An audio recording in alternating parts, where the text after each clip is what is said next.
বাংলাদেশে যে পদ্ধতিতে নির্বাচন হয় তা ওয়েস্টমিনিস্টার পদ্ধতি হিসেবে পরিচিত। এই নির্বাচন ব্যবস্থায় মূলত সংখ্যাগরিষ্ঠের মতামত নয়, বরং সংখ্যালঘুর মতামতের ভিত্তিতে সরকার গঠিত হয়। বর্তমান বিশ্বে মাত্র ৫০টিরও কম দেশে ওয়েস্টমিনিস্টার পদ্ধতি চালু আছে। অন্যদিকে পৃথিবীর ৯১টি দেশে আনুপাতিক ব্যবস্থায় নির্বাচন হয়।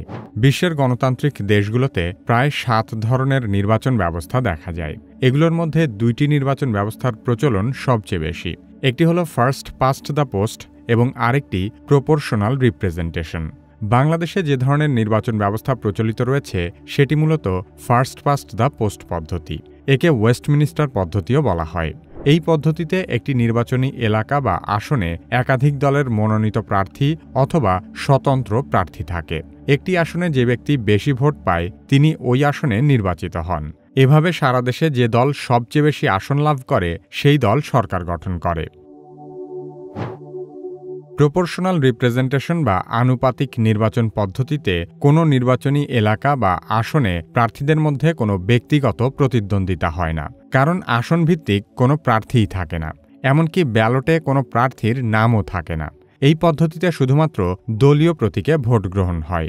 একটি দল সারা দেশে যত শতাংশ ভোট পায় সেই অনুযায়ী জাতীয় সংসদের আসন বণ্টন হয়।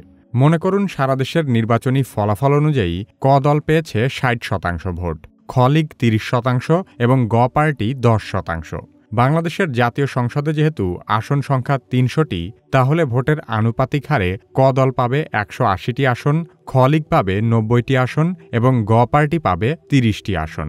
সেক্ষেত্রে ক দল সরকার গঠন করবে এবং খ লীগ ও গ পার্টি হবে বিরোধী দল।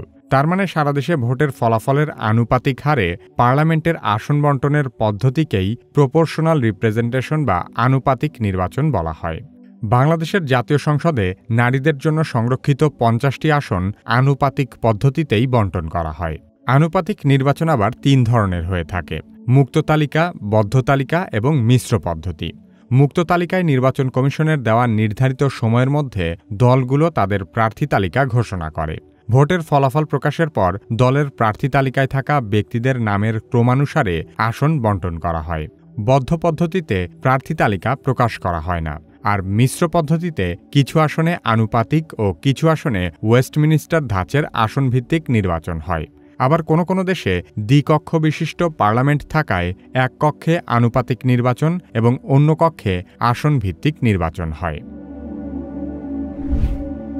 বাংলাদেশের প্রচলিত ওয়েস্টমিনিস্টার পদ্ধতিতে একটি দল সারা দেশে কত ভোট পেল সেটি দেখা হয় না, কোন দল কত আসন পেল সেটিই মুখ্য বিষয়।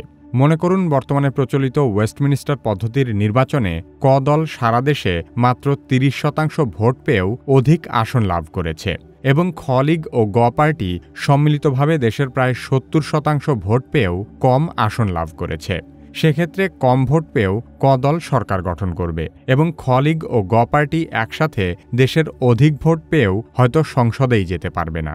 সেক্ষেত্রে দেশের অধিকাংশ লোকের ভোটের কোনো মূল্যই থাকল না। কিন্তু আনুপাতিক পদ্ধতিতে যে দল যত ভোট পাবে তারা তত শতাংশ আসনে প্রতিনিধিত্ব করতে পারবে। এক্ষেত্রে দেশের মানুষের ভোটের রায় বৃথা যাবে না। প্রচলিত ওয়েস্টমিনিস্টার পদ্ধতিতে আসনভিত্তিক নির্বাচনেও সংখ্যাগরিষ্ঠ জনগণের মতামতের প্রতিফলন হয় না।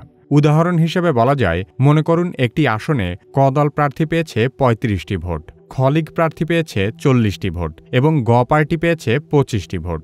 তার মানে এখানে খ লীগ প্রার্থী জয়ী হয়েছে, কারণ সে বেশি ভোট পেয়েছে। কিন্তু বাস্তবতা হলো এই আসনে মাত্র ৪০ জন লোক তার পক্ষে ভোট দিয়েছে, কিন্তু অন্যান্য দলের ভোট মিলিয়ে ৬০ জন লোক তার বিপক্ষে ভোট দিয়েছে। অর্থাৎ বেশিরভাগ মানুষের ভোটে পিছিয়ে থাকা সত্ত্বেও বর্তমান পদ্ধতিতে সংসদ সদস্য হওয়া যায়। কিন্তু আনুপাতিক পদ্ধতিতে সংখ্যাগরিষ্ঠ জনগণের মতামতের ভিত্তিতেই সরকার গঠিত হয় এবং সেই সাথে সংখ্যালঘুদের প্রতিনিধিত্বও নিশ্চিত করার সুযোগ থাকে। তাছাড়া বর্তমান নির্বাচন ব্যবস্থায় কোনো আসনে প্রতিদ্বন্দ্বী না থাকলে ভোট ছাড়াই একক প্রার্থীকে বিজয়ী ঘোষণা ককরা হয়। ২০১৪ সালের নির্বাচনে প্রধান বিরোধী দল বিএনপি সহ অধিকাংশ দল ভোট বর্জন করেছিল। তখন ৩০০টি আসনের মধ্যে ১৫৪টি আসনে আওয়ামী লীগের প্রার্থীরা বিনা প্রতিদ্বন্দ্বিতায় বিজয়ী হয়। কিন্তু আনুপাতিক পদ্ধতিতে বিনা প্রতিদ্বন্দ্বিতায় বিজয়ী হওয়ার কোনো সুযোগই নেই। কি কেন কিভাবে পরবর্তী ভিডিও আপলোড হওয়ার সাথে সাথে দেখতে চাইলে সাবস্ক্রাইব করে বেল আইকনটিতে ক্লিক করুন। আপনি যদি এআই শিখে অন্যদের চেয়ে এগিয়ে যেতে চান, তাহলে কিভাবে একাডেমির এআই দক্ষতা কোর্সে ভর্তি হতে পারেন। কোর্সের লিংক ভিডিও ডেসক্রিপশন ও পিন কমেন্টে দেওয়া আছে।